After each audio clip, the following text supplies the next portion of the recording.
right. We're back with another episode of Prime Parents brought to you by, as you'll see on the screen right here, repudesigns.com, repudesigns.com. Get online and get you some. Also, you can go and get you some Shane Coates jerseys. As my music turned back in, and make sure I put that on mute. Get some Shane Coates jerseys. Also, just go online to shop.cubuffs.com. Get you some of those also and support the big fella Shane Coates right up the middle of that defense for the Colorado Buffaloes. Also, go get you some SCO shirts. Go hard, SCO biz, SCO time, and so on right there. BiggDoggChico.myspreadshop.com. Now, for not going to hold you up any longer, because what we have here is some special, as you guys have tuned in for. Y'all see on the screen right now, as we have the parents joining me right now of Shane Coates, the big man up the middle from Dayton, Ohio, came over from Dartmouth College.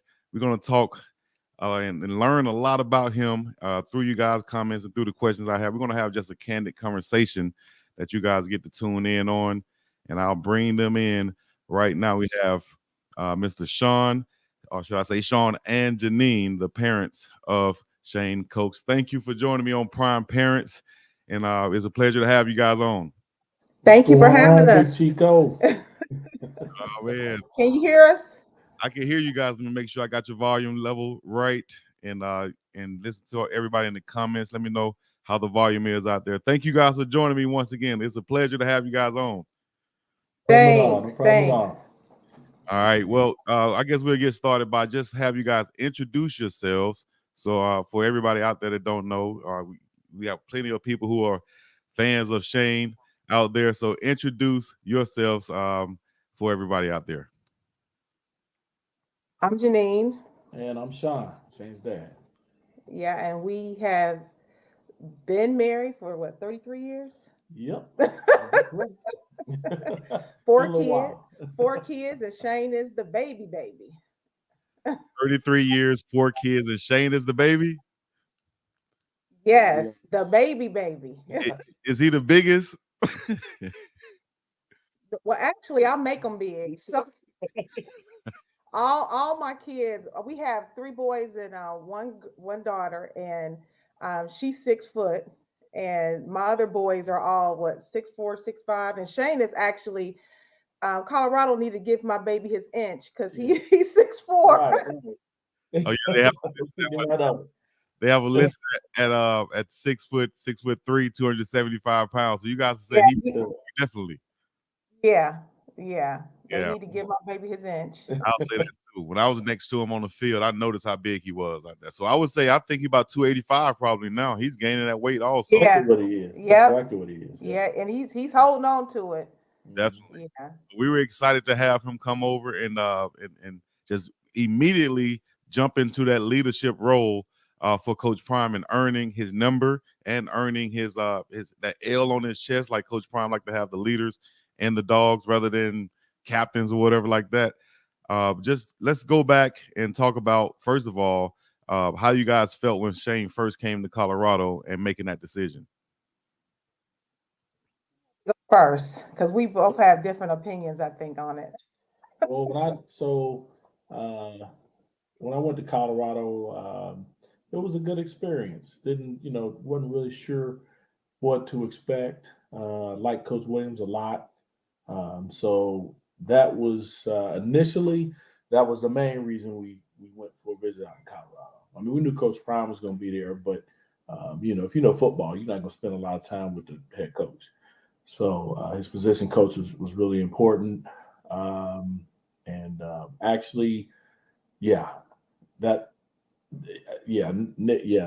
Coach Williams, because he was heavily leaning towards the SEC school, and then went out to Colorado and changed his mind. And you're speaking about Coach Nick Williams, right? Yeah. Yes. Yeah. Shout out to Coach Nick Williams up in Syracuse now, and he's been responsible for bringing in a lot of good guys to Colorado with his recruiting tactics and such. So shout out to him for doing this. Yeah, Nick was at our house for about 6 hours. He said he wouldn't leave in the shade. When when Shane got the call from Colorado, and I was like, Colorado. I was like, no, you're not going to Colorado. You already been, 12 hours East Coast. We're not doing that. And then I looked up their record. I said, why do you want to go to Colorado? They're like 1-11. And he said, well, Deion Sanders is going to be there. I said, no, he's not. Deion Sanders is at JSU. Like, I think he got hired at that time. I hadn't heard it. If he had got hired, I have not heard it. Yeah. It's like they were 1-11, and why are you gonna do that? I was like, nah, we're not going to Colorado. I mean, that's too far, Shane. That's too far. But when Nick came, Nick just sealed the deal. Seriously, like that's a loss for Colorado, unfortunately. Yeah, he's a really good, and Coach Kelly. And shout out to Coach Kelly too. Can you talk about the importance of how it is for recruiters and coaches to be able to recruit the parents and to win over the parents, not just the student athlete? It's really important. Yes, it is. Hopefully that the parents are a little bit informed, because sometimes parents aren't informed and they go into the whole recruiting thing kind of not knowing what to do, which wasn't us or me and Shane at least. So just do your due diligence and understand that your son's going to be there for 4 years and not you, number one. But as parents, we want to feel comfortable that our son is in this program and new surrounding, and hopefully it's going to be a surrounding that's supportive of your son or daughter in what they're trying to accomplish. So yeah, parents, we definitely have the last word. Most definitely, for sure. So and mom, so it's important to win over that mom and that dad. And I guess I say win over. I guess I don't know. Should I say that? I just connect with. Should I say, right? Yeah. Yes. Oh yeah, definitely. Because because like I say, I think as parents, we fill out the coaches maybe even better sometimes than the student athletes do. Mm-hmm. So you talk to some coaches and you've been recruited, so you done been through the process too. You talk to some guys and they just like used car salesmen.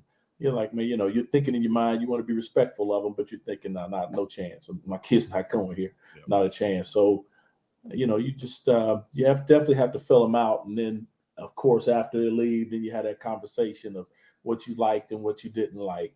So yeah, we definitely went through that when he went into the transfer portal, because it was, tons of he was scheduling coaches coming in and out. So we definitely talked to a ton of coaches. I bet, because coaches really value guys who have, and I tell these young athletes this all the time, coaches really value those guys who take their academics seriously, and Shane, of course, is one of those guys coming from, let's go back at his background, because you don't just end up in an Ivy League school just by mistake. I don't think so.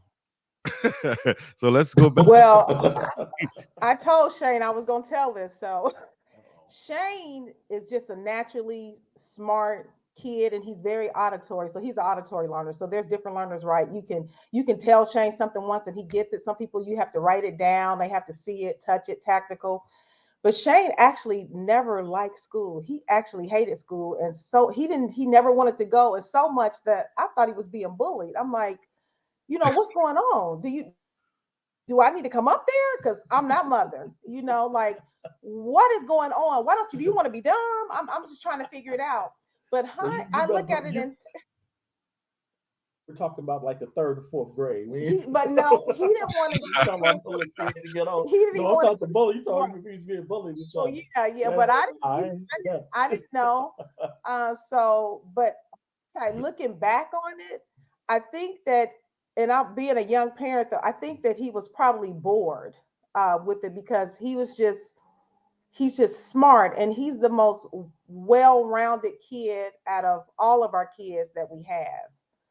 And when I say that, I mean that Shane, he'll read Baldwin and also, Socrates or Aristotle. He has, Bach and Beethoven on a playlist along with Jay-Z and Biggie. So he's a very well-rounded kid, and he's just naturally smart. He's always been a leader.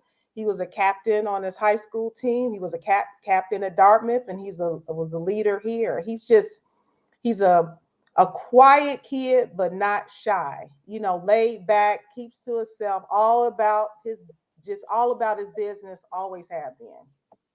Nice. And you could tell that the way he came into Colorado and just coming in, taking care of his business, being that stand-up type of guy, having character, showing that character that he has, and you could tell he has that strong family background and morals and things of that nature. Let's talk about some of maybe the family values that you guys maybe instilled into him and to all of your kids also.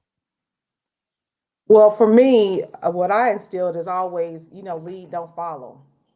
That was the main thing. And I was more the academics. Like, Sean was all about really the sports. I'm the yeah, but listen, y'all, he wanted me to hold Shane back because of his size, right? He wanted right. We had a conversation. He didn't want me to start Shane. He wanted me to hold him back so he could be bigger at football. I'm like, are you crazy? I'm not even Shane was listen, but that have messed him up. He'd have been graduated in the COVID year. That would have messed him up. But he has always been like super young in his class. So his birthday is September 28th. So he's like almost a full year younger than everybody in his class. So that was one of the reasons I was thinking, well, okay, let's let him catch up a little bit. Not that he was always just smart. You the game, Chico. You the game. So that's why I was like, well, let's let him catch up a year, height wise. And but when you have that late when you have that late birthday, when you have that late birthday, that's what happens. You have that option. In Ohio, when I had Shane, you had to be 5 by September the 30th, and he was born September the 28th. So the rules have changed now. You have to be 5, I think, like August 30th. But yeah, we were not holding him back. I wasn't, not for football. Hey, we try to take advantage. Right. But then his whole year would have been ruined. That whole COVID year, that's when he would have been graduating. So that was a great decision I made. You're exactly right, because speaking of that real quick, not to get off subject, but when I was out here talking to some of the kids that were at the camp this past weekend in Hawaii, and I see some of the talented guys, and I say, what happened to you? Why didn't you go to school? He said, oh man, I graduated right during COVID, and our season got cut and we didn't get recruited. I was like, oh, yeah. And I see now, and I can understand that, because that year and 2 years, those 2 years was crazy, Oh, definitely. Yes. Definitely. Yeah. Let's talk. Let's go back. That year he was here. He was here. He was at home that whole year doing school, actually, if I remember. Right after they came home and didn't go back. Yeah, so it was almost like a year. He was did school for that whole year at Dartmouth. Yeah. Man, I couldn't imagine that, right in the middle of trying to, elevate your game and get noticed and stuff like that. Then that happens, and some people just lost out, period. But let's turn back the clock real quick. Let's talk about Shane's upbringing and such. You guys are from Dayton, Ohio? Yes. Born and raised. Born and raised. Let's talk about the upbringing in Dayton, Ohio. Explain Dayton for the people who we have people from all around listening to this. Explain Dayton, Ohio, best you can in your upbringing. Dayton is interesting, right? So Dayton has a lot of history. Obviously, if you go super way back, the Wright brothers invented the plane, obviously. Dayton, Ohio. Paul Lawrence Dunbar. Yeah, Dayton, Ohio. Roger and Zapp. Yeah, hey, the whole funk era. You can Dayton, Ohio. You like funk from the 70s, Dayton, Ohio for sure, with all the groups that came out of Dayton. But so Dayton's always been a big industrial city as well, with a lot of General Motor plants, Chrysler, NCR. So a lot of families made good middle class money. up until really about the mid 80s, I would say. And then, of course, when companies start downsizing and moving the third world countries to, to get cheaper labor, we lost all the GM plants. We lost the Chrysler plant, NCR. So Dayton, kind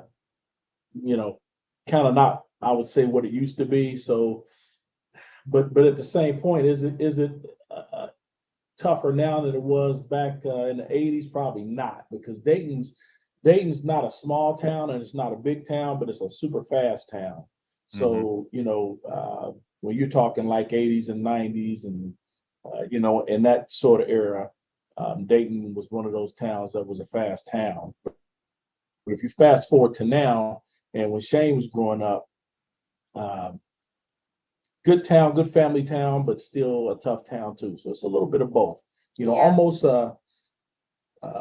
Almost maybe a small Detroit, I would say. Nice. Shouts out to Dayton, Ohio.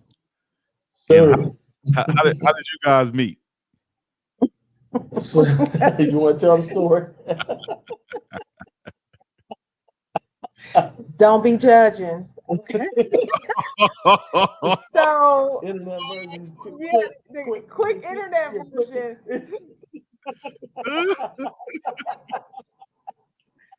So this is like Shannon Sharp. This is like Shannon Sharp said. This is a safe. The year of truth. So one of my best friends, I was actually getting married to somebody else.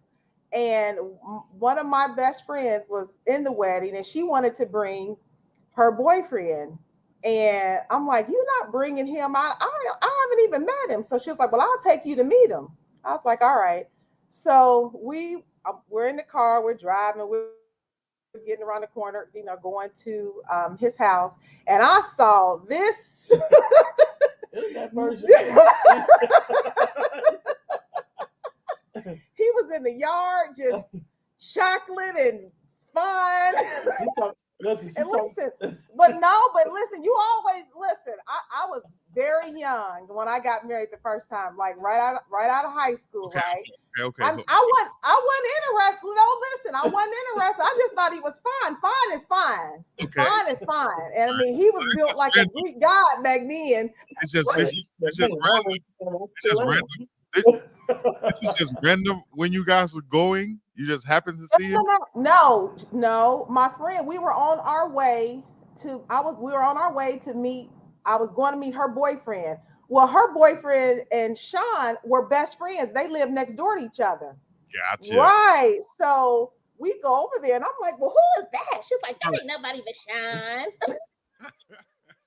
So then I met her boyfriend, and then I met him too at the same, because they were best friends. I was like, well, both of y'all can come to the wedding, Yeah. So fast forward, it was a very quick marriage. Like 6 to 8 weeks later, I'm going out to the club, and they're not in the club, they're in the parking lot, because that's what they used to do.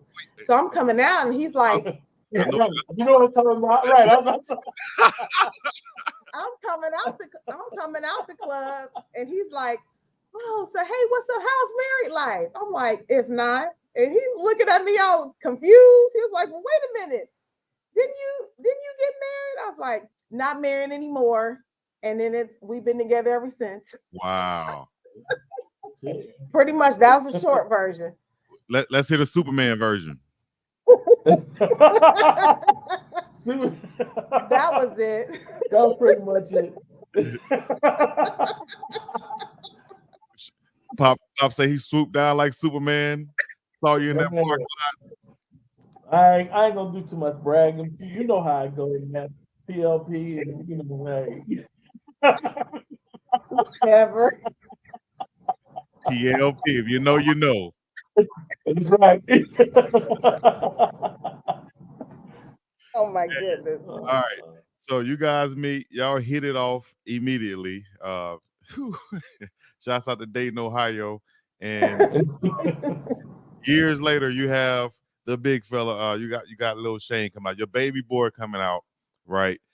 When did you know maybe that he might be an exceptional athlete to where he can possibly be a Division I football player. Was his other siblings athletes also? Yeah, all of them Yeah, were. Sean was a great athlete. He didn't play in college, but that's our it was middle by son. choice. He went to Syracuse, and short, quick, funny story about Sean, right? So, uh, you a dad and kids and everything, and Sean looked good, right? We talk, good. Sean was tall, fast. He grew much faster than Shane. So by the time Sean was a eighth grader, shoot, he's like 6'2" and change. Um, what might be buck 90, well, maybe almost 200 pounds at that point. So by the time he got to be a sophomore, junior, he off the chart. He like 6'4", 230, cut, nice. I said, oh man, I got me one right here. He could always run all day long, super fast. So he gets to his junior year, good player, but I can sense like he's not in love with football. He's a good player, but he ain't in love with it.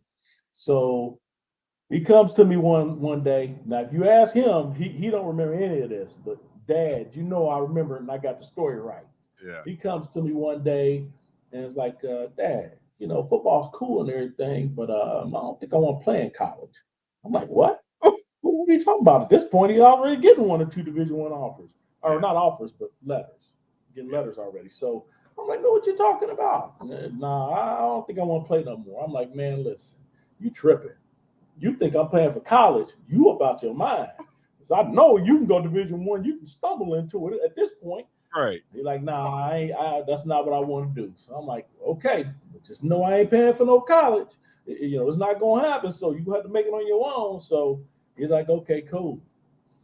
Academic scholarship to Syracuse. Full ride. So That was that motivation. I was like, And yeah. Syracuse, But it was a learning lesson though.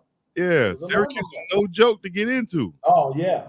Yeah, He got in a new house. If you that's like their college for it's uh, journalism, media. number 2 college in the country for journalism. He got in there immediately.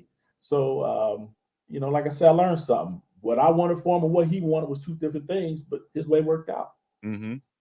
So Nice. when you come to pushing them, I guess it was just a learning lesson to sometimes. Well, you should listen to them all the time. Daughter, she played Division I basketball at University of North Carolina, Asheville, and then Shane.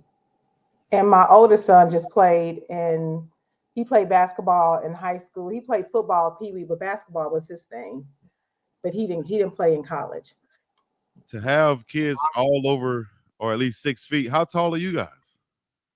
5'11". I'm 6'2".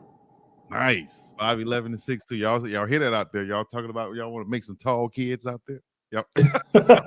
Right. Don't get a short wife. I like short women too, but I'm just saying, Hey, height wise. 5'11". I already gave Shane his requirements. Tell him. You want to share? If she better be 5'10" or up. Don't 5'10" or higher. We gave out one exception, and that was it. What was that exception? Oh, my oldest son was married, and his wife was like 5'2". That was our only exception. Oh, that was the one exception. Okay, I got you. Yeah, one exception. That was it. All right. So Shane, you already know he's super smart. And the high school that he went to, Chaminade-Julienne. Mm-hmm. That's a pretty well-known academic school about up in your area, right? Can you tell us about that school and how you ended up getting in there?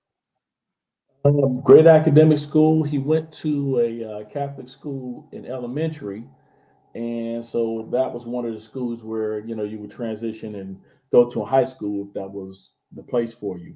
And then I totally forgot your question earlier, but backing up a little bit, when Shane, so when I thought Shane had talent to play college football was probably the 6th or 7th grade is when I could see a lot of good things in him. And at that time, he was actually playing linebacker. He's playing inside linebacker. So he played that up until the 8th grade, played basketball. And then his freshman year, he's still growing. So he moved to outside linebacker, but still played really, really well. So I was like, okay, this dude, he might have something.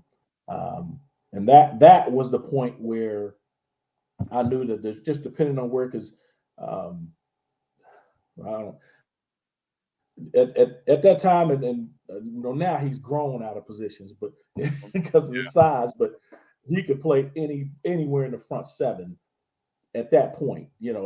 Offensive line, linebacker, anything. So now he could probably play anything except for inside linebacker.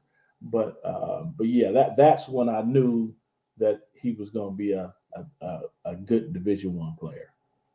Yeah, when he got to high school at that point. I always say you don't know. In my opinion, I don't think you really know what your kid's going to do until the 8th or 9th grade, because as you probably know too, you played with some playground all-stars up until the 7th, 8th grade. Some of them didn't grow anymore. Some of them skills didn't get any better. For whatever reason, when they transitioned to high school, it just didn't work out. So that's what I always tell parents, because I coached Shane I coached all my kids actually up until the 8th grade to junior high school. And I always try to tell the parents, you're not going to really know what you got until I say freshman year, I would say. Then you know what you got. So, if you're a parent listening, I would say that's the point where if your son will be able to play Division I, because he'll start to really stick out and stand out and start to grow on all those things. So yeah, for him that's what it was. Yep, that's saying right there. Fifth grade. Fifth grade. That's a big boy right there in the 5th grade. Yeah, he getting it in the 5th grade too. He was getting it. Dang. Getting it. Yeah. And we can see some of that Greek godness that Mom was talking about right there too, old dad. It was hot. It was yeah, man. Yeah, that's CJ Pee Wee right there. So shout out to CJ. When coaching as a dad and you're coaching your son on the team, what are some of those challenges? We see Coach Prime coaching his sons. We see a lot of you even got Coach Mathis with his son on the team. I know it's not to that, I guess, extent, but it's still, you're coaching your son on the team. What are some of the things that you might, maybe some challenges there, and maybe some pros and some cons for that? So with me, I think in college it would probably be a little different. I don't know how that would be. So let's start with coaching up to the 8th grade. So my big thing has always been teaching and learning. So Shane, being a smart kid and athletic kid, he was able to pick up a lot, and I think that's followed him up until today. I've never been a dad to baby my kids. That's not what I don't do. My kids, I'm the type of dad that's going to be harder on his kids than everybody else. I pull up on everybody else a little bit, but I know my kid, I know his potential, and I know what he can take and what he can't take. So I'm gonna push him all the way, and that's kind of how it was with all of them. But as time goes along, high school, I didn't want to coach them in high school because I wanted to sit in the stands and enjoy that experience. So that's pretty much what I did, just coaching him after the game and after practices and stuff like that in high school. And then the colleges is at Dartmouth and Colorado, just more phone conversations, talking about games, something you can improve on. And I give good and bad. I don't just give, bad or something that you need to work on all the time. I praise good things as well. Right. Literally, coaches, even after the college games, they have a whole conversation. Yeah. After every high school game, I hated the ride home because it was a whole conversation all night, a whole conversation after each game. Every game, even with my daughter basketball, a whole conversation. Now he gets to sit in the, he got to sit in the stands in high school. I thought he was gonna, he was gonna chill out and relax. Nope. After the game, it was a whole conversation. Well, I think I've been doing better though. Like because like so all your kids are different, and I've learned lessons along the way, right? So like with my daughter, who's yeah, my daughter. So she's the oldest of me and Janine's kids, right? The three, and then my stepson's the oldest out of everybody, right? But so with my daughter, I learned valuable lessons with her because a great athlete, exceptional athlete. But and if She in the chat. hey, if Blake listening, you know I'm keeping it a buck because that's all I know how to do. Listen, I got Oh, to that's Blake drag in this the girl chat. to That's the Blake in the oh chat. man. Listen, because she on her phone. That's why. I'm dragging this girl to the gym. She can listen. She can do everything. Shoot, dribble, defense, off, whole 9 yards. I'm like, Blake, man, listen, man, you got that phone, man. You got to get off that phone. She ain't listening to me. So, but she made it good for everybody else because with her, I just got so tired. I was like, listen, I ain't doing this no more. So with the other two, I was like, listen, if you want to play, I'm there. If you don't, that's good too. So that's pretty much how they took it, which was a good thing because like I said, my oldest son, he made his own decision. And with Shane's football. And he's a smart dude. He's blessed with a lot of good things, but Shane's football. Shane hungry. Yeah. Shane the dude is always going to be successful. Wherever he goes, he goes to the league. He's just always going to be successful because Shane, you don't have to tell Shane to do anything.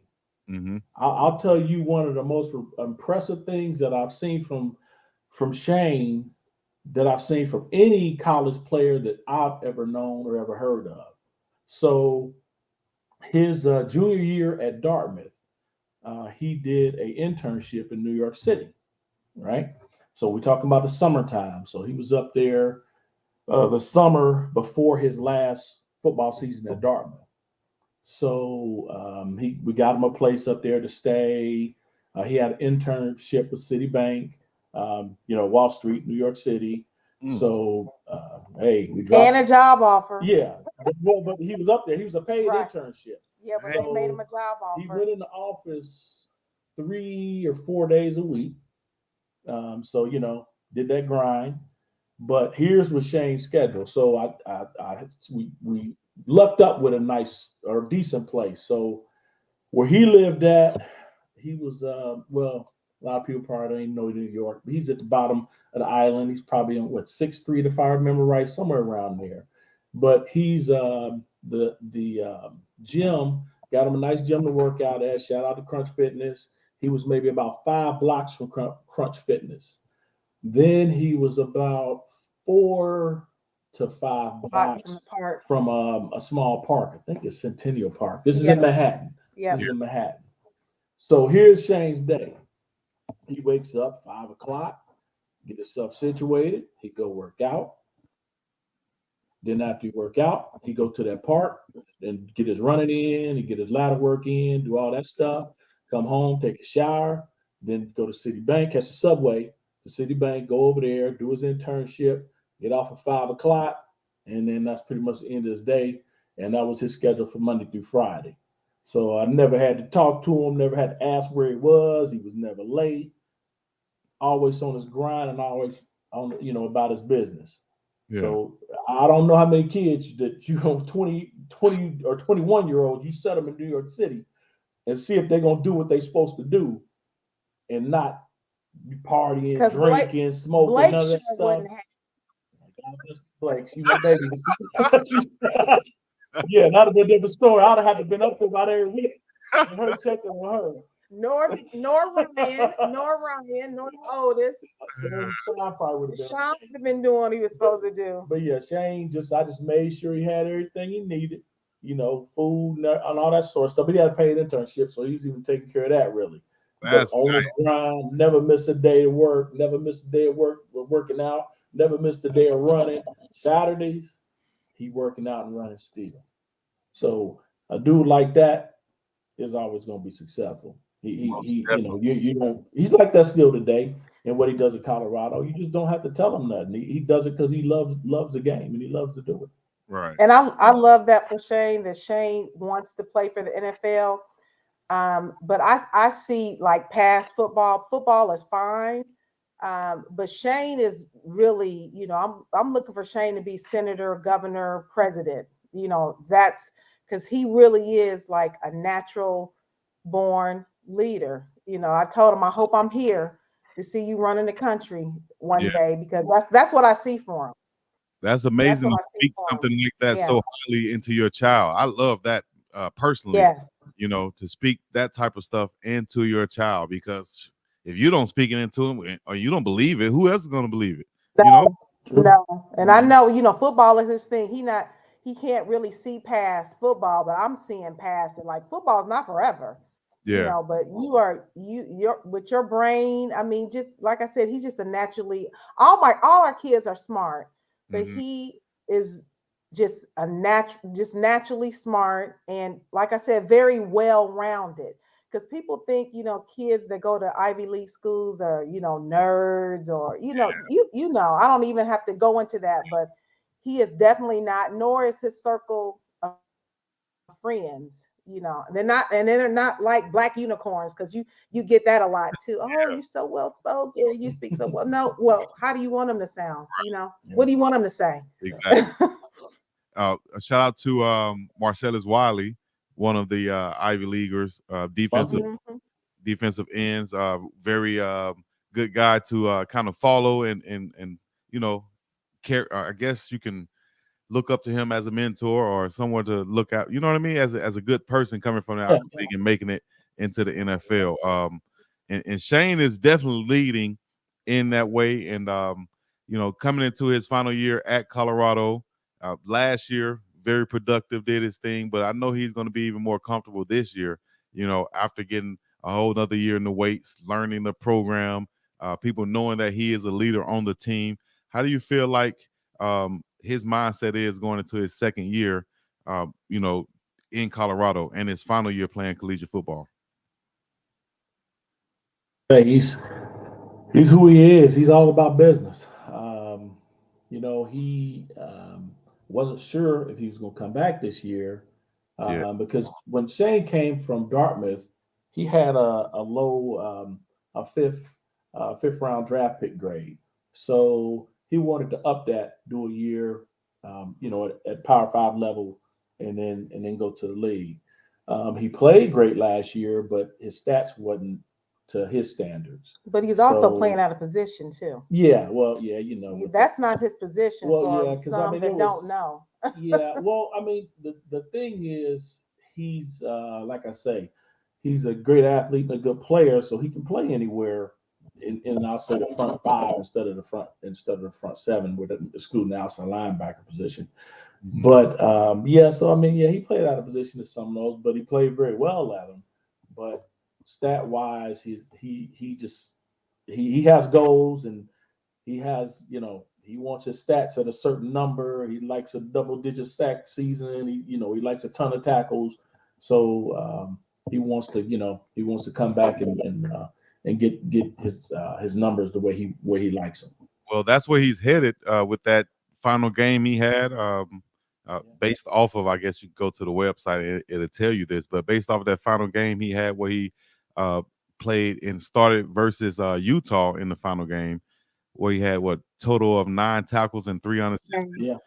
Uh, so that final game Yeah. is showing his mindset and going into with this season with that momentum. Maybe he can get those stats and such. But the thing is about the defensive lineman, all the time those stats won't show up. And Oh yeah. I think those scouts at the next level see those things. Maybe sometimes us as parents or fans or we want to see those double digit sacks, but football is the ultimate team sport too, and I think those scouts see that and they want to see that production in the scheme also. Sometimes it's set up to get double digit sacks, sometimes it's set up for you to do your job. Yep. And let the linebackers clean up. Exactly. And you know what? The one of your parents' videos I watch, I think his name is Shadozi. His father made a great point where he told his son that you don't get to shine when you holding on blocks Mm-hmm. and letting other people, make the plays. You doing your part, so someone else on the team can make a play. You don't get and I don't know, like people don't understand that or what, because Yeah, sometimes these comments and stuff your just be your reckless. average average fans, all they see are the running backs, the receivers, and the DBs and the quarterback. 'Cause, that's the special team, or that's skill positions. They Right. really never pay attention inside the trenches.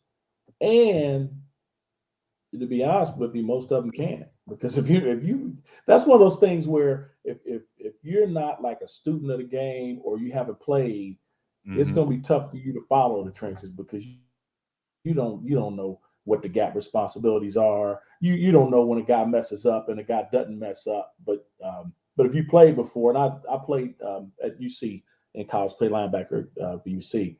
But a lot of times you can't see those things. So sometimes when people are so hard on the offensive line or the defensive line, you know, I look at it in a different perspective and say, well, okay, well, you can blame them for some of it, but then other blame you got to put in other places. So Yeah.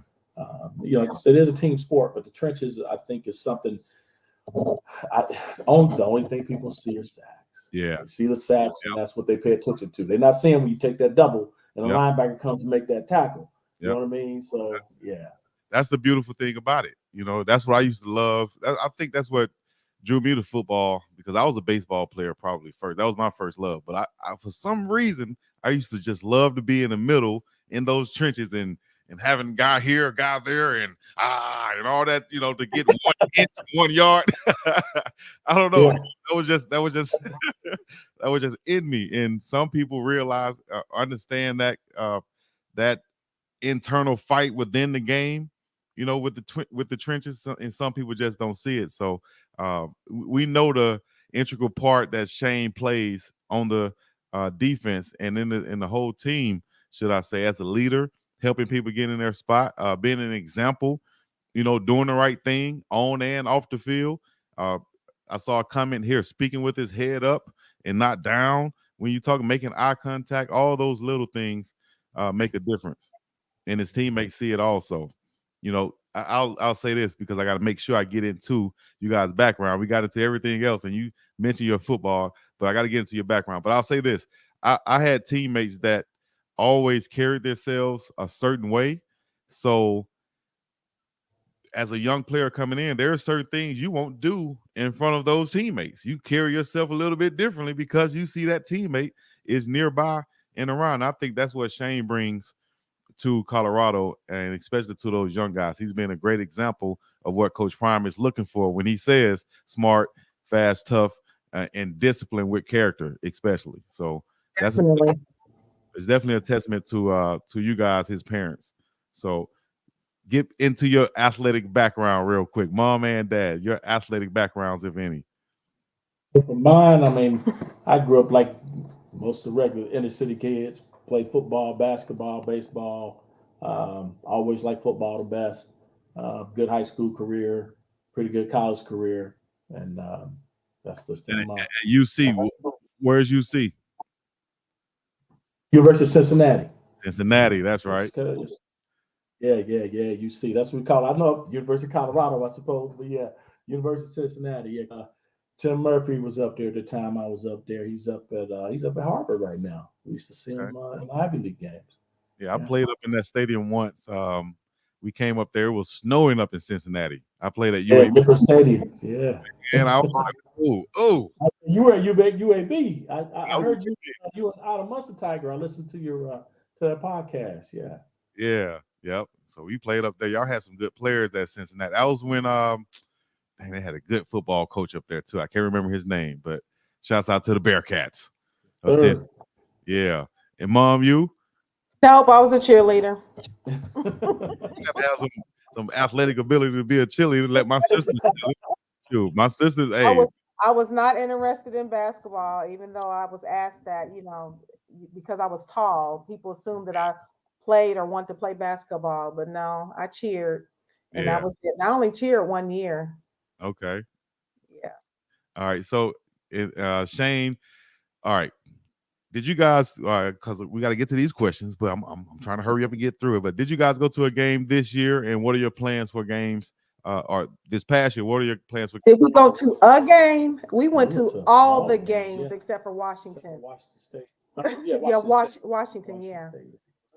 that was the only one we didn't go Yeah, to. Washington State. Yeah. Okay, well, let's talk about the first away game, which is TCU. Then we're gonna talk about your experience, your first experience at Folsom Field. How was that game at TCU to get that upset down there? I played in that stadium also. That's crazy. But Horned Frogs down there, how was It it? was great to get the win, but they were disrespectful to the visitor section. We were like talking to God. It was hot, and we were the way where we were. It was horrible. Like it was so many. We had to come home and watch the game. Yeah. We had to come home We were and like watch up it. at the top, tip top. And next in to the corner. next to the jumbotron. Like Yeah, we I couldn't see the numbers on the on the jersey, so I could always tell how Shane looks because I know his body type, and then a couple of other players. But numbers, so I couldn't even see them. I'm so glad we won because they was just it was real yeah. disrespectful. Yeah. You Their the fans were man. They wasn't bad, but they wasn't good either. They were running their mouth before that game. Yeah. A lot. So it was like, okay, we'll see. Oh, you know what? That was the game where we saw Darius catch the footage of them saying, "Throw the ball to Travis. Travis, you suck. You suck." And then yeah. they threw it to him and he picked it off. Yep. Okay. So yeah, man, it was real disrespectful down there. So Yeah. we got the win. Huge upset. Now the whole country is enamored by what's going on in Colorado and Coach Prime. And Coach Prime tell you in the pregame, I told y'all, you believe now. Can y'all talk about just that feeling in that moment right quick before even going to that first home game in Colorado? How was that? For me, I mean, I was glad that they got the win, but I was happy for the players and the coaches too, because you know how it go with the media and talking about this and that, and what Colorado's not going to do, and then I'm gonna go ahead and call his name out, Big Mouth Luganbill, running his mouth talking about, oh, that's the worst. That's the worst roster I've ever seen. There's no talent on there. Yeah, he's as dumb as he sounds. And so he ate some good crow pie that day. So I love to see that. It was just an ignorant statement. I mean, how do you think you have a Power 5 team and there's no talent? The worst team is going to have talent on it. Exactly. That's crazy. Yeah, he just made a comment talking for no reason. And I was saying from the get-go, man, if anything is going to be an upset, that game was going to be an upset because to your point, how do you even know to say that they have the worst roster? You haven't even seen them yet. And you know that they have talent if you watch any type of football. And Coach Prime even brought some good guys over with him. So to even make those statements was crazy. And I knew that it was primed and ready for an upset because TCU didn't know what to prepare for. And we're coming in that thing hot. We don't have the mindset of losing. You got a bunch of guys who all came from situations where they either played and they were successful or they didn't get the opportunity. Now they're super hungry. So I thought it was a perfect storm for them to get the upset, which is what happened. And then you got the whole country going crazy, going into the first home game in Colorado, which I was blessed to be at. How was that for you guys to experience? It was Something that I was not used to. Who was the first home game? Was that Nebraska. Yeah, that was a good one. I mean, it was just blowed out because coming from Dartmouth, I can't even remember what Dartmouth Stadium name would hold 12 to 14,000. Yeah, and then going to Colorado and it was like no, sold completely out. I was just saying, oh my God. It was just, just seeing him on the field because I knew that he wanted to be, on the Power 5. It was a proud moment. Yeah. Yeah. It was. Yeah. For him to have all those accomplishments at Dartmouth on the football team, all conference and all these things there, I know he wanted to challenge himself. And like you said, either go to the SEC or just get to a Power 5 level to challenge himself and to show, what he can do. It's not just he's doing it on the Ivy League level, he can do this against anybody. He's a good Well, yeah, football player. like he has mentioned before, people don't really give the Ivy League, players the respect they deserve, which Yeah, is Got some good players. absolutely I guess it got some good players. because one thing about the Ivy League, they never cared about football. Like the professors, if they had to make their own arrangements. If mm, you had a game during a test, you had to take that test, and guess what? You had to find your way to the game too, okay, because it was completely different. Because when my daughter played basketball at Asheville, they treated them athletes like they were gods and goddesses on campus. But the Ivy Leagues, they don't. Academics is first, then you yeah, But play exactly. football. the good thing about that though is that they're like I said, every player or every team has a couple of players that are really good players and can play Power Five, but all of those players or most of those players know what it is to be hungry. And when you talk about playing for the love of football, them guys are there because they want to be there. Yeah, Yep. So and that's cool to see. That's really cool to see. and like Coach Prime always says, most of those guys will end up shoot. Most of every football player on every team in college would end up being a professional at something else other than football. Yeah. You know, Yes. That's correct. Yeah. that's huge. Football it helps you and teaches you about life and things. But man, if everybody on the team is talking about they're going pro, dog, you got to be real with yourself. You Yeah. got to be Yep. Yeah.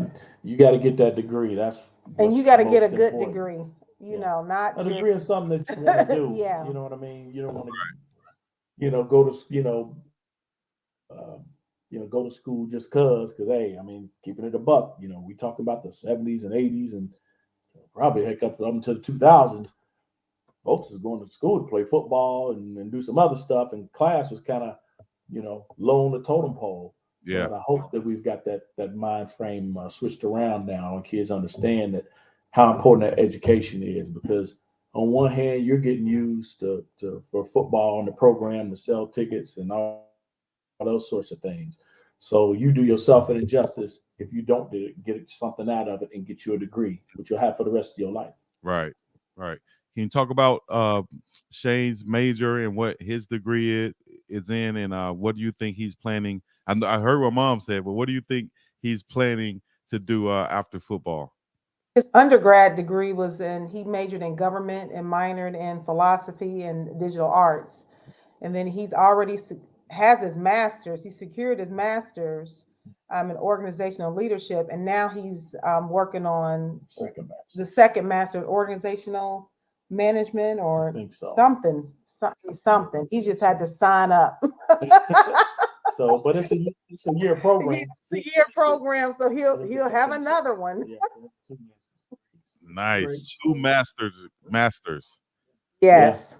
unbelievable.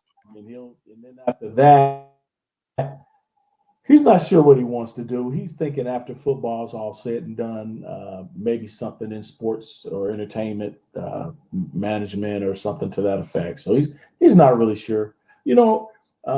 One interesting thing, like we older athletes, we've done all that and working and all that sort of stuff.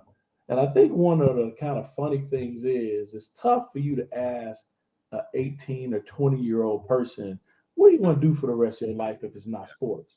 And they actually have an answer and they actually know. Yes. It's laughable. You have no idea really what a lot of them have no idea what they want to do. I was going to say earlier when you made the statement about him being in New York City and handling himself as a junior at Dartmouth. I went to New York City as a grown man, and I walked out there had anxiety. Like, man, Oh man, and I listen, was like, shoot, man. Hey, take me back down hey, south. Shane about it. If that would have been me, I ain't gonna tell no lies. That was me at his age. Oh man, I'd have been doing a little bit of everything up You know, there. New see, York City, New York man, come City. on, in Manhattan. Okay, at that moment right there, you knew you had a good one. You was, yeah. I was like, man, goodness gracious. yeah. But, and then it's funny because hey, I'm old school, so I always tell them to have fun too. I ain't that dad to be like, oh, you need to be doing this and make sure you're doing this. Nah, I'm the dude that's like, hey man, when was the last time you done went out to the club, man? You need to, go do something, go hang out, make sure you doing what you're supposed to do, well-rounded, business is cool, but hey, you got to have other activities as well. So, but he Shane doesn't drink, he doesn't smoke, so I ain't got to worry about him getting in trouble. He can handle himself. You know what I'm saying? So, he gets it in where he gets it in at. He has his fun too. He's at school. I don't know about now what as much as what he does, but Dartmouth he did have the parties and all that stuff and found time to fit that stuff in too. Yeah. All right, we got some questions from the chat coming in now.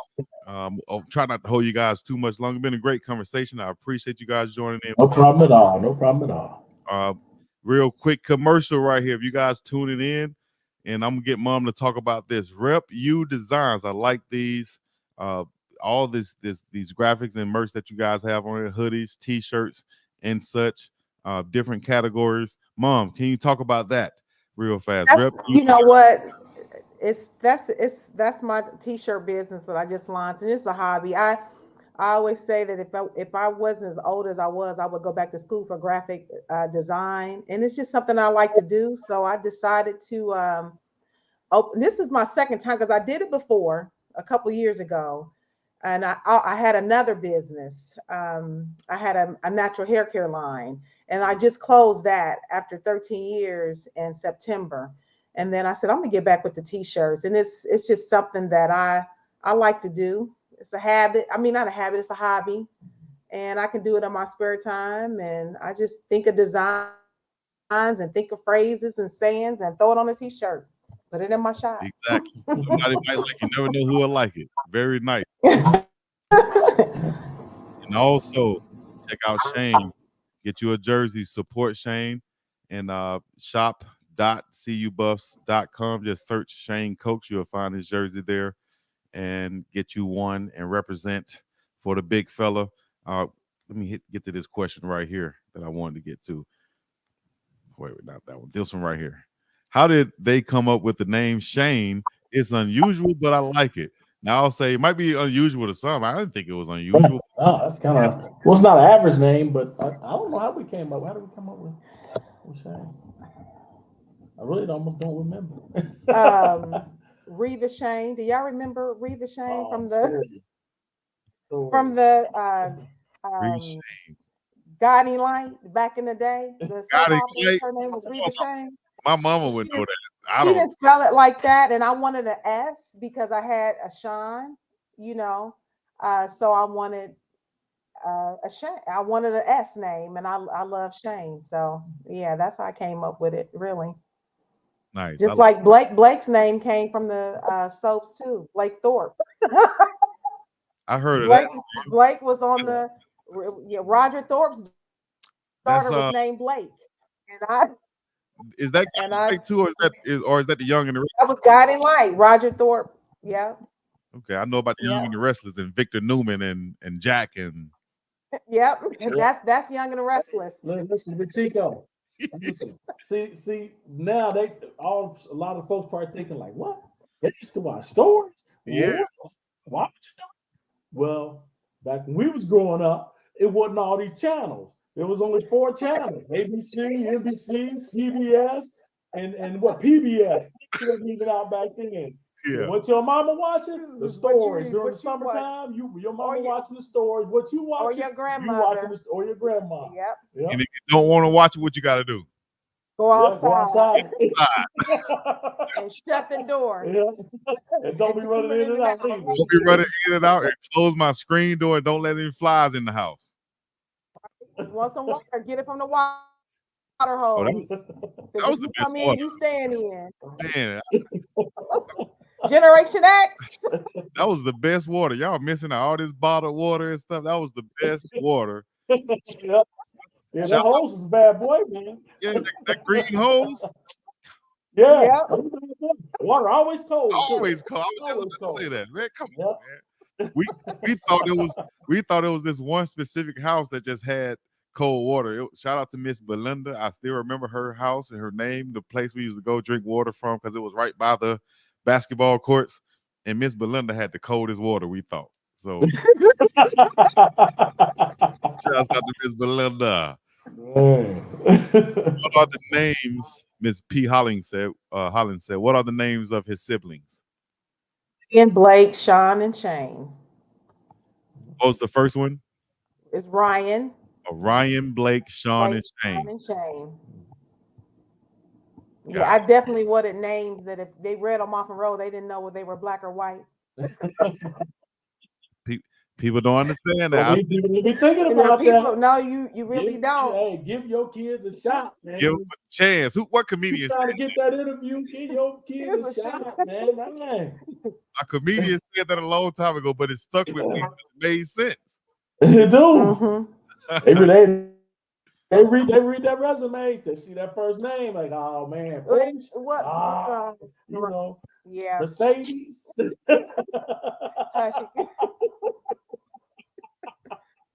And nothing is wrong with those names. That's just what I wanted for my kids. Just saying. There you go. They're gonna stick out that way. So yeah. Big Dog, can you ask if Shane Cook, I guess he's trying to say Shane Cokes would be willing to move to DN because he too small. You'll be playing inside. Well, that's what he was recruited for. Well, let me help him out. So, like I said before, Shane can play any position on the line, but he's always played defensive end, and he's played the 3 and the 5 forever, right? And I think that's what they wanted him when he came to Colorado to play. But him being the best defensive lineman that they had, they needed him a little bit everywhere. First 3 games, he played nose guard, which I give you a buck. I hated it, but he took one for the team for the first 3 games, and then they jumped him outside. Coach Prime finally said, "Nah, put him to the 3. Put him to the 3 is pretty much where he played at most of the time, and then just a tad bit of 5." But this year, you'll probably see that change where I think they'll probably play him more at the 5 and then some at the 3. Yeah. And I think he's going to have those type of games they had against Utah coming up this season. I think we'll see more games like that because of the position he'll be in and just being comfortable in another year advanced also. I think all that stuff helps, man. And then definitely does. Then you can't forget you're going to have other guys around him that are doing their job probably at a higher level than probably we had last year, just to be honest. You're going to have guys there around him that's going to help out too. So, and I'm going to start reading these comments before I click on them too, y'all. Yeah. That's all right. We ready. God. Let me see. For the parents, did they participate in the Zoom call with coaches and player parents? If so, what are their thoughts on how the Colorado staff focuses on creating a family environment? Yes, we participate in the players call, the parents call. I think they have some growing room, because it to be very honest, it was completely different environment coming from Dartmouth to Colorado, because the parents there, they're very well organized. And I'm not saying that Colorado is unorganized, it's just everything is new, right? So I think it'll be better this year. But they're getting it together. They're getting it together. I think I don't know. I can't say like for all the Ivy League teams. I can only speak of the experience I had around football, Power 5 football, and some of of course, Dartmouth and then a couple other college places. But Dartmouth was very unique in with the parents. To me, it was the best because what they did was they did something where the parents paid a little bit, and before and after every game, all the player parents went to like this tent area. It was gated off, and they had a little refreshments and like a little snack before and after each game. Yeah, parents got a chance to talk and and meet each other. So it was like 95% parents, and then a couple of boosters and stuff like that were in there. But we got to know each other better. And it was before and after the game. Yeah, before and after. So it was really cool to get to to sit down and drink a pop or eat some chili with a parent, get to know each other. So I don't know if Colorado will do something like that in the future, but I thought it was kind of a cool thing to do it that way. But then I also, on the flip side, I understand other, I'll say, challenges that a Power 5 school would have versus a Ivy League school. So I kind of won't go into those because I'm not going to do that. But so some of those dynamics could be a little different. But I think all in all, it could work out. But I think, like I said, that's one of the areas Colorado could improve, and they probably will. Will. So I don't know if this year or next year. So basically, some of the things at Dartmouth with the parents, it was just more of an effort to have a space dedicated for them before and after the game. Yes. They can mingle with each other, get to know each other. So, and we did. It was and also, also, it was like they were like a family. Even their team dynamics is, when I say they were brothers in arms, they were brothers in arms. Like, seriously. What was another thing that was really cool was all the parents had lanyards on, and it was like a big picture of your son, the year he was, whatever year he was, where he was from, position. So that way, when you walked up and met a parent, you could see their lanyard, their kid's faces on there. You know what year he's in, and you just kind of start talking a little bit. Makes a lot. So it's pretty cool. I really think they're going to be going towards that a lot this year. From what I've known, I think so. They just got to get some some kinks out, and plus, like I said, it's new. The staff is new. Everything is new. Yep. What are some of the things maybe I know you can't do too much, but maybe are there some things that maybe you can share from that meeting with us? I guess some good things about it that maybe not too much. I know, but maybe it just okay. So the first meeting was we got introduced to it was 3 coaches that were there because a lot of coaches are out, recruiting. But we got to meet the rest of the staff, and they just introduced themselves. And because this, it's a lot of new parents, it's a lot of new kids on the team. So it was just a regular meeting, and a couple people asked. Everybody wants to know, when is the new DC coming, and we don't have any more information than what you probably already have. Mm-hmm. So they're tight-lipped about that. Hey, except what I'm not going to tell y'all is, you probably know what day the spring game's going to be. Okay. And tell you, I wish I could. Gotta stay tuned. You're probably know what day that is. It's in April. Look, mama. Breaking news right here on the BiggDoggChico Show. Prior parents, the spring game will be in April. Maybe. You don't know. All in all, I just think that is good though that they made the effort to reach out to the parents, and they see that nowadays we can connect through Zoom now. It's just like we're face to face, Danny.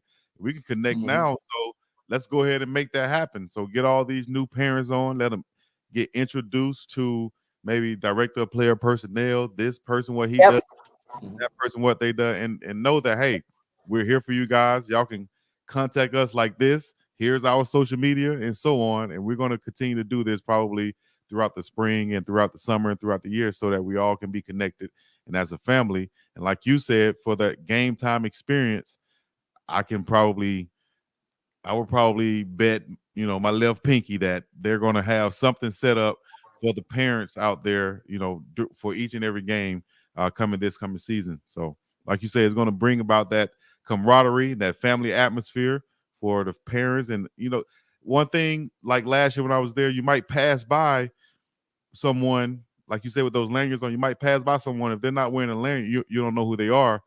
And you could have made a connection right there. And I think that's going to help identify each and everyone, and they can now network with each other. Who knows what can come from that networking. So, yeah. Let me see. I think we got 2 or 3 more questions before we get up out of here. Let me read them first, though. Hold on. Yeah, we got plenty of time. Really, no rush. Friday night, we relaxed, man. Hey, go ahead and run through. They be setting me up sometimes, y'all. Hey, they set me up sometimes. They say, "Hey, Big Dog Chico, I have a good question," and I click on it. The craziest stuff. So, shout outs for the super chat. Pit Marine said, "For the $5, I appreciate it. What do the parents think of Chef Solomon's food?" Yes, indeed. Shout out to Chef Solomon. We only eat it like one time, Yeah, but Shane loves it. Yeah. Now we had it one time, it was good, Yeah. but Shane loves it. Like Shane has nothing but good to say, good things to say about the food for real. Like he's doing very well in there. Hey, you Big Chico, you remember the old training tables, man? They wasn't looking like what Colorado got now. Colorado eating lobster and steak and shrimp. We did steak, but we weren't getting no lobster and tomahawk steaks. We wasn't seeing none of that now. Yeah. No. Yes. I don't eat Chick-fil-A now because they Chick-fil-A'd us to death back in school. Back when Chick-fil-A and Big Moon Barbecue is a local barbecue spot in Alabama, Birmingham, Alabama. That's what Shout out to you guys. Y'all can, if you like barbecue, go there. Well, trust me, go there. It's good, but I ate it too much. And hey, that's sponsored. Solomon, he have different meals each and every day, full course daggone meal. Yeah. He really does. Shane. Some all different today. Yeah, I mean, you could be a picky eater and still eat good there because they got so many things that you can eat in different things, and you go in there and it's like, man, what do I want to eat today? 4 or 5 different choices of meats and just all different things. So, I mean, it's great for them because you don't have to worry about them guys not eating. You don't have to worry about them not eating. And they done that. Well, they running it off anyway as much as they run them. Yeah. So, but the guys gonna make weight. You really need it. It's like a diesel engine. You got to keep that engine up, and with the right calories and stuff, not just anything, So, man, work them hard. It's really improved now. I'll tell you one thing I did see like that was back in the day. I got recruited by Georgia, and it was the first time I saw, and I think it kind of messed me up in my recruiting because I thought all schools would be like this. But it's the first time I saw like a dedicated weight room or cafeteria for just football players, only football players, and they had big steaks and potatoes and stuff in here. So that was the first real visit I went on, right? So after that, I was thinking, okay, if it's a Division I school, it'll be like this. Hint, I thought UAB. Not every place, yeah. No. Oh no, Ocho. I thought UAB was gonna be like Georgia. So I was playing basketball at the time. Never forget this. And I could have went on a 4-day trip for my visit at UAB, or I could have taken it because we played a basketball game there. So I could have taken a half-day trip at UAB, then stay there and go play my basketball game and be done. So I went to UAB. We didn't get to go to the cafeteria. We only went to the weight room or locker room and stuff. So I just assumed that the cafeteria was like Georgia. That's what I just saw, right? So, man, no. I was disappointed. So everybody out there, y'all know that, hey, every Division I school is not the same. Yeah. That's true. Yeah.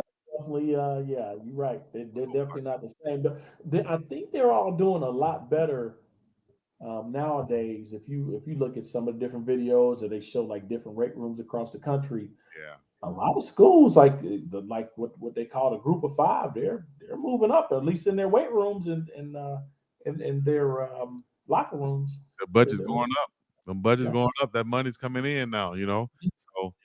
I'm happy for these guys nowadays with the NIL deals and things of that nature. I guess we can get into that right quick. What do you guys feel about the NIL and how does it? I guess maybe how could it maybe relieve some parents of maybe some financial pressures that maybe you might have? Because I was on scholarship, but I still, was scrapped for money.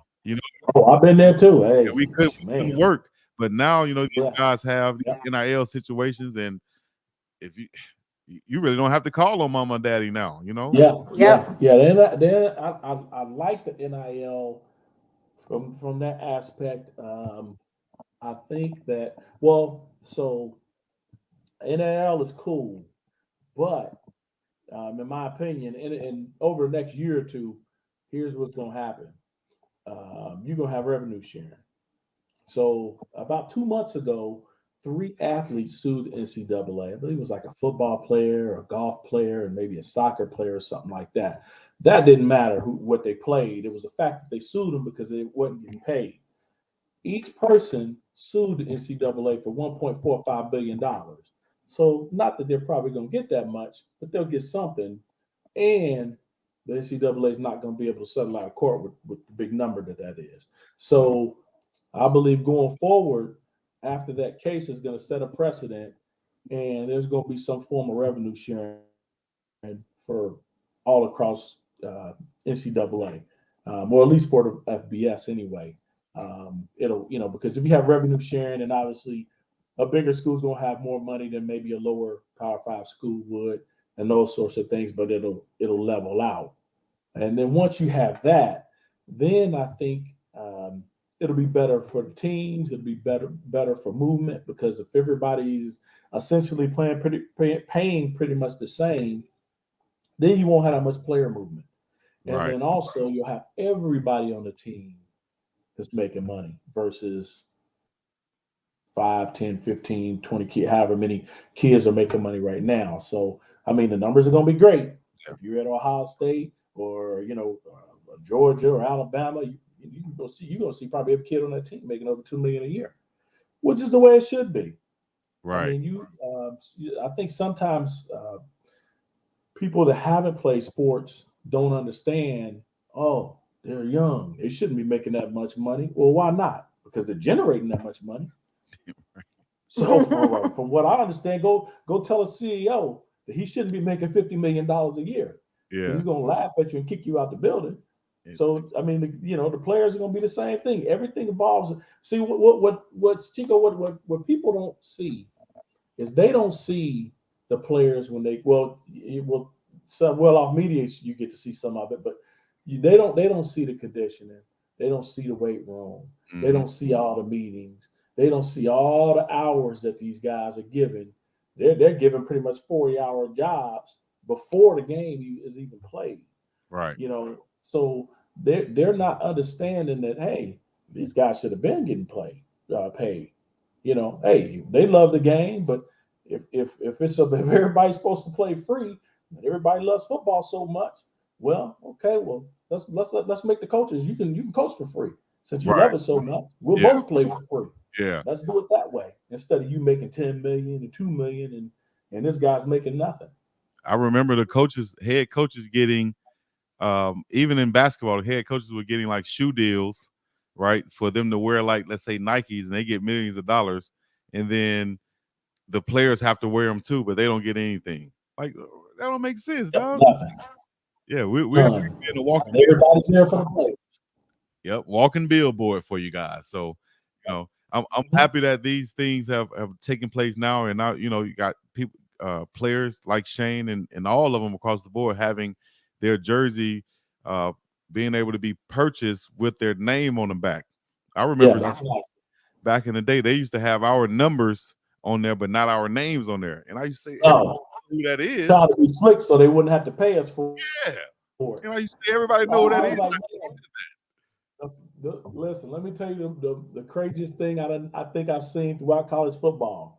When my son was up at Syracuse, my oldest son Sean. So can't remember if we went to a game or not, but they had some different different things going on in the Carrier Dome, which is their indoor football field.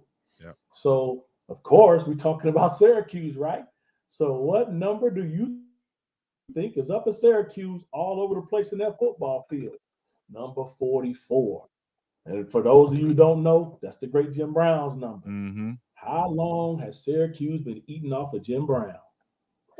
How long have they been selling that jersey without Brown on the back of it? Exactly. My God. So I mean, it's ridiculous. Eating Yeah. full Yes. time, full meals. Somebody's eating Yes. this, and it's not Yes. Jim Brown's family, or for Yeah. it wasn't my family. You know, I remember Yep. I had this spirit back in the day. I remember seeing jersey with my quarterback number on in the bookstore. Then it had my number. Then it had the other wide receiver number. I said, man, I'm not buying this. I said, they can't. Right. I'm not Right. buying this. I said, okay, I know a shop around the corner that make T-shirts. This shout out to Ruben, Big Ruben Stutter. Y'all remember Big Ruben Stutter in the the 205 shirts he had. The shop that made those shirts was right around the corner from our school. I went to that shop. I said, you guys can make me a UAB shirt with my number on it for my family to wear. We'll come buy it from you rather than buying it from the daggone bookstore because I'm not getting a cut from it. Oh man, listen, I used to get so mad. I used to get so mad. Go back to that going to the bookstore. I'm honest truth. I stopped going in there because I got so mad when I saw my number in there. I felt like, man, I should be able to take this whole rack. Yeah, my number, but you ain't got my name on it. But as soon as you take that whole rack with your number on it, you're gonna be my locked up. number's my jersey. You know. You said they got to make a decision about something that they doing to you. You like, dang, I feel violated, man. Well, wait a minute. Here's a good one too. Now, God forbid, everybody loves John Madden, right? You or not Madden, it's the college one. Yeah, you playing that college game, and there you are on there. You're like, wait a minute, man. Wait a minute. So now your name ain't on there. This is what happened to us. And this was maybe a few. What year is this? Maybe 2010. 10 or 9 is when the O'Bannon brothers had that suit against the NCAA football. Yeah. I think they sent me a check for $900, if I'm not mistaken. And that was the payout for the name, image, and likeness for the NCAA football for all those years of using, however long you were on there, using your name, image, and likeness. They paid you a check for that after that settlement. So I think that's why the game has been discontinued until I think coming up this year, they should have them on there. And every player should be compensated something. Oh, they're gonna have to be now because yeah, NIL now, so they'll have to. Exactly. So, all right, couple more questions. Here we go. What does the Cokes think about the Colorado fan base? I love it. Yeah, fan base is cool. It is, and you can't tell when they're losing either because they are. They got the best fan base ever. They are fan base. They great fan base. Like not a bunch of jerks running around and like that. All people say they're generally pretty cool. Yeah, they got a couple of rowdy folks, but that's to be expected. But all in all, I think the fan base is pretty good. Yep, agree. All right. Question for the parents: are you on social media? Can we follow you? I'm on social media at Coley Head Chick. Yep. On Instagram. My own social. I think I'm Sean Coates. My everything mine is Sean Coates and everything. Nothing. Yeah, everything is Sean Coates on mine on the Twitter and Instagram, Facebook, the whole nine. Sean Coates 09. Let me see if I can pull up Mom's. No, just Sean Coates. Sean Coates. Oh, Sean Coates. And that's Mom's Instagram there if y'all want to follow right now and check out the website, like I said, and support her brand that she has and the t-shirts that she has on there. A lot of dope merch on there also. What was the determining factor for Shane to stay at CU? I think it was like I say, it was just him wanting to get his stock as high as possible. So like I said, when he left Dartmouth, he was graded as a 5th round draft pick. So he's trying to jump up to the 1st round. So that's his goal. He felt like his numbers weren't quite what they needed to be in the 1st round. So he wants to come back this year so he can get a 1st round, 2nd round at the latest. Exactly. And I think he's right there on his way for that 6'4", as the parents said, not 6'3". 6'4", 5 pounds. The big man with the brains and the athletic ability actually worked or should I say intern, a paid intern on Wall Street. Yes, you guys didn't know that. You learned that right here on Prime Parents. That's why. And they offered him a job. Yeah. And they still had the offer out there. They deferred it for him because they know he's playing football. I was about to say, if I know they're a smart company, I don't think that offer is gone. I bet you it's still there. And like you said, no, it's still there. Yes, nice little piece of change too. You know, walk through the door. Nice little piece of change. Almost 6 figures. So yeah. Yeah. Yeah. My goodness gracious. So that's what happens, kids out there. You're listening, moms, parents, dads, you're listening out there. Make sure your kids get their academics. It's not just about playing sports. You got to understand what you're doing. Don't let them go to college and be taking just softball classes. They already know how to play softball. Yes. Simply don't. Right. Just don't. I mean, And then also, if your grades are tight and you keep them really good, everybody ain't gonna play Division I Power 5 football. It's just not gonna happen. So that it's cool if you play Division II, if you play Division III, that's fine because guess what? You're gonna get a free education, no student loans. You're gonna walk out that door with a degree in your hand and a great start on life. If you keep your grades really tight, you can get into Ivy League school, play some football there, some great football played there. You'll get a great education, one of the best educations in the world. Yep. So meet a lot of great people. So just I'd tell for parents, man, just don't think Division I or bust. There's a lot of great programs, a lot of great smarter schools. That'll be it'll be great for great for your kid. Real quick, because you said something right there. You're going to meet a lot of great people, especially playing football, and you're going to have a lot of connections. Can you talk about relationships and how important relationships are in moving forward in your professional career or life or whatever it is you're doing? How important are relationships?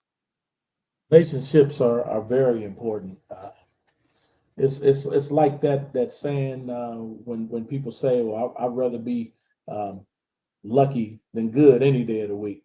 Well, relationships can be the same way because um, a lot of times when people get a good job, they know somebody that knows somebody, and those relationships that you've made in the past, they can help you in the future. Of course, as you assume that Shane has made some great relationships in Colorado and in Dartmouth. I don't want to start name dropping, but he's great relationships with a lot of great people, a lot of great contacts. So if that's what he wants to do after football, then a simple phone call to somebody that you've known, all throughout college, you're set. You're set for life, and you're gonna walk in the door, doing very well for yourself. Exactly. Yeah. So, hey, shouts out to all of the siblings. Shouts out to Blake in the chat. Blake I said know. I done seen her in there, Big Chico. she's saving that I phone. know. she said if she had $1 for every time somebody thought she was a what she said, a white male, a Caucasian male, by looking at her name, she'd be rich.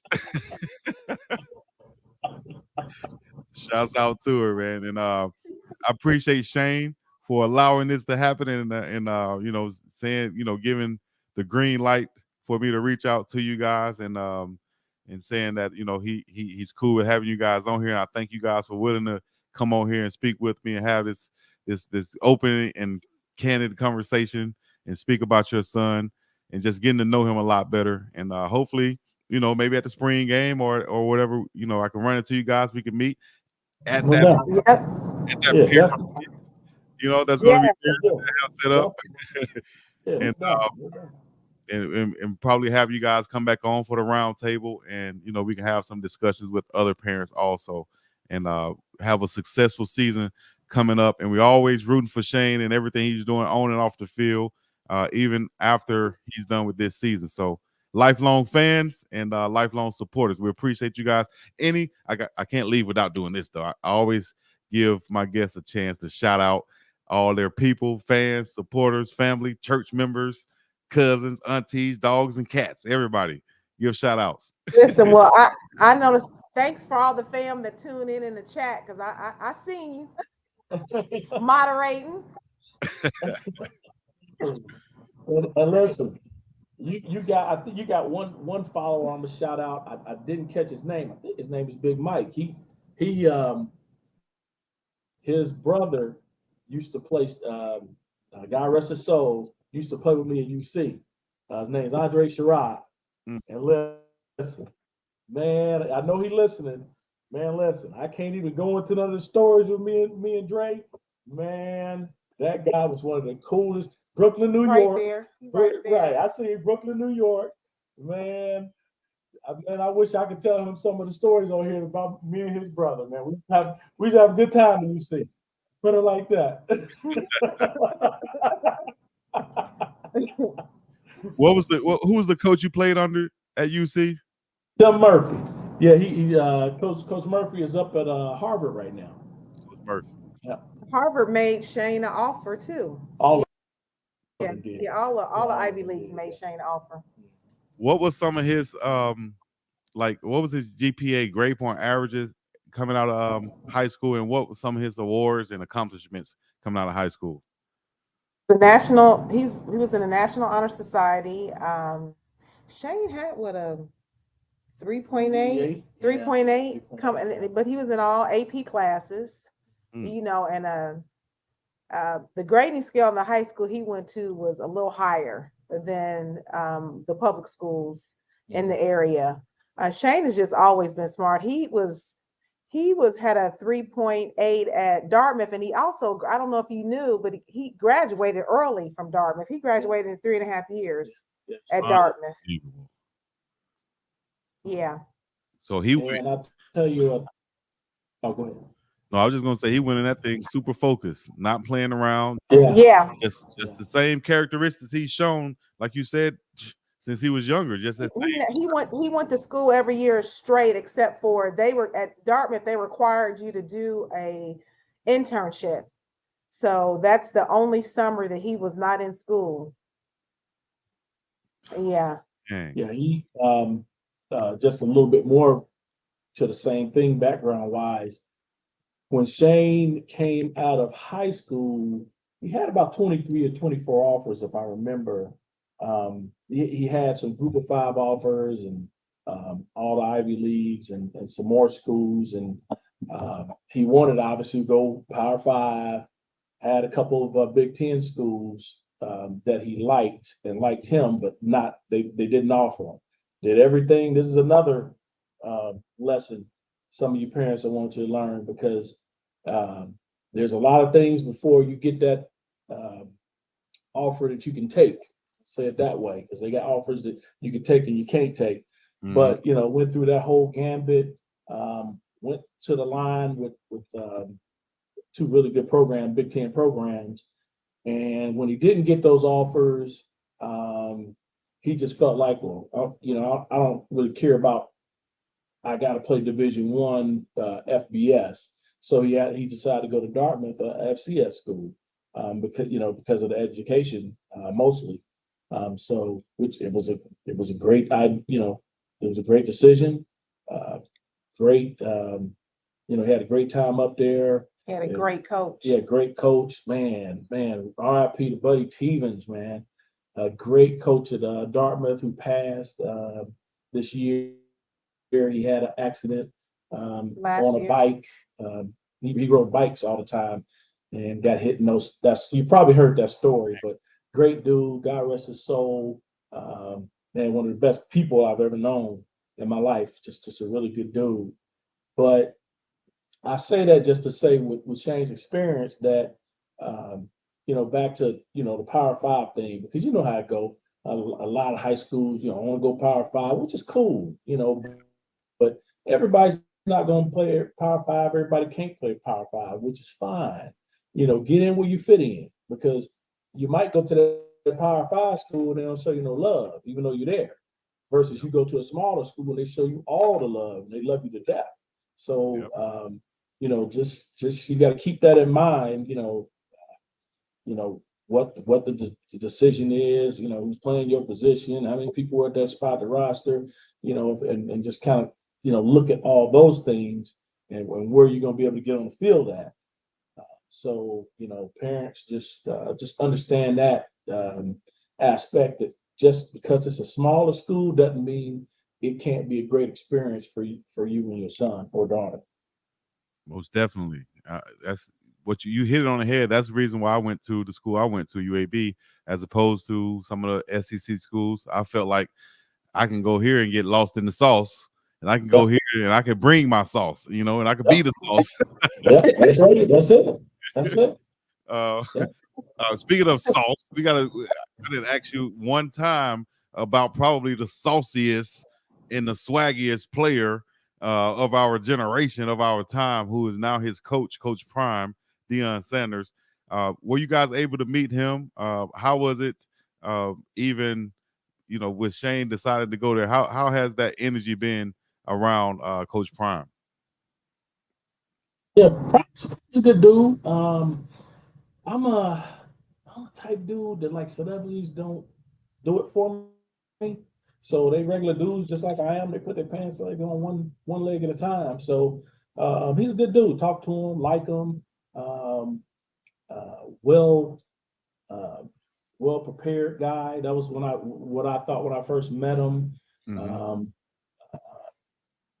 Thinks out all his decisions and thoughts. I can tell that he's a guy that's in thought a lot. He's not just folks in prime time and that's all good, but he's a dude that thinks before he opens his mouth up, and I like that about him. So the experience has been good. Shane likes him, and I think every year that he's at Colorado, he's just going to get even better and better. Yes. Yeah, and what you see with him is what you get. Like what you see is really what you get. He is Neon Deion, as he used to be. Shouts out to Chris Berman. That's what Chris Berman used to say. Neon Neon Deion. Shouts out to Chris Berman, man. He was the greatest, man. Yeah, he is. He's the greatest. Yes, indeed. Definitely. And shouts out to the whole staff that Coach Prime has put together. Great thing to see them reaching out to the parents once again. Okay, I won't leave y'all. I won't hold y'all any longer this time. All right, we've been on this. You good? What I've ever done as far as Prime. So thank y'all. This is the longest one. We got a lot of stuff. Good. Hey, we just chopping it up. It's Friday night, man. Friday night. It is Friday night. Hey, we got a lot of stuff to go through. If you guys just tuning in, you could rewind this and go back through it. Of course, I'll chop it up. Probably the first one I'll put out there is Shane Cokes. Maybe I'll say Wall Street, Colorado Buff, something like that. But what other school has a Wall Streeter on their team? You know what I mean? And someone with a current offer to go work on Wall Street. So, yeah, Shane Cokes is a guy on another level. We knew that when he came in, and we appreciate him.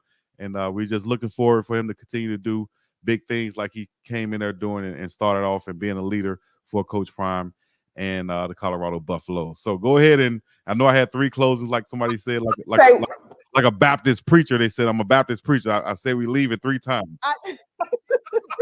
I do want to say one more thing. Shane is going to be releasing a blog in a couple weeks. Yes, so he's a very deep thinker, and a lot of people don't know he's an excellent writer too. So just put that on his resume. The blog is going to be non-football, isn't it? It's non-football. Yeah. So a non-football blog. It's called Throwing Rocks at Tanks. Yeah. Throwing Rocks at Tanks. Check that out on Instagram. Throwing Rocks at Tanks, and that's. But he's going to have a website. So once he just hasn't published it yet. So the website is up. He just hasn't. He hasn't hit go. He's so meticulous, and he's reading this over and I said, boy, just release it. It's fine. But he want to get it right. I understand. So thank you guys once again. Thank y'all. Wow, I think we're gonna end it this evening. Yes. Hey, Big Chico, all thing you didn't do pass collection plate, man. Hey. You might be speaking too soon now, Deacon. The collection right now. We like the type of money that jingles, but we'd rather get the type that folds. There you go. That's it. Hey, some of the black churches, we pass it twice. Oh, that's mandatory. We pass it twice. And you better not let it pass by you twice and not putting that in it twice. Come on now. Right. The leader of the usher board gonna get you. Yes, sir. My God. So thank you. I really appreciate this. Y'all don't understand. Thank you so much. It was a pleasure getting to meet you guys, and hopefully we can connect again soon. Once again. Yeah. Good talking to you. Yeah, another edition of Prime Parents. We're gonna get up out of here. The church has adjourned. We can get up out. Play my music, please. Yes, sir. Choir. Young people choir, old people choir. All right. Thank y'all for coming out. God bless you. Good night. All right. Good You too. night.